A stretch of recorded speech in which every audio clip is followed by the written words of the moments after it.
Abortion rights. I'm a father of a 29-year-old powerhouse daughter. This election cycle, for me, it's one thing. I was a center-right Republican my whole life. Donald Trump came into power. I don't care what people's thoughts are one way or another. I decided he was pure darkness. But let's get past that point. Let's get to the point. No one court system, no one judge, no one person on this planet should have a right to tell my daughter when it's probably going to be the most difficult decision of her whole entire life.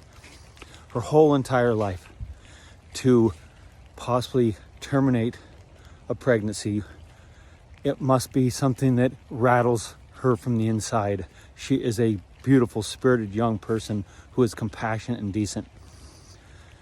Who am I, even as a father, to dare say one word to another female that I have a say in her medical history, her medical rights, and when that traumatic decision, that most difficult decision, for whatever reason, financial, separation of relationship, incredible health, or just not at that time of her life did things go well to where she thinks she'd be a good parent. And for you of those out there that say, well, give it to somebody who does. No, why don't you go out and get your own baby? Don't force another human being, my daughter, an equal to me and an equal to any other man and any other woman on this planet. No court system has the due right to discuss her future on the most difficult decision she will ever make, if she ever decides to make it. None of us.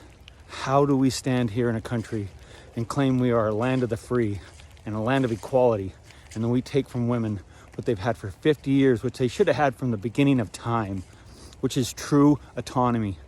The ability to say to oneself, you have no decision over what I do with my personal body and my personal existence. Not one man would put up with that. Not one man would say, you know, you've had too many kids, you're not paying child support, you need to come and we're going to snip you. We're going to take the ability for you to have kids away, because that would be equal. But you know what? Man say, oh, no, you're not. If you're a man out there thinking that way, you're not a man. You're certainly not a father. And how could you ever look your daughter in the face and take that right away from her and put her at risk and say you're anything other than a hypocrite? The Supreme Court, no religion, nobody on this planet has the right to take any woman's right away from them to have the decision of their physical, mental health. Stop it. If you're going to vote Republican and you have a child that is a female that you are going to continue to try to take her rights away, I'm a man of God. My faith drives my life every day. It's not my decision. It's not your decision. It's no court's decision. We need to stay away from that. Leave it alone. Let women have their equal say, their equal rights. Do not send them back 100 years. For God's sakes, what are we doing in this country? Abortion is not about your thinking, your thought, what you believe. It is what that individual person is going through and what traumatic life experience they may or may not have based upon that decision. Leave it alone. Go vote.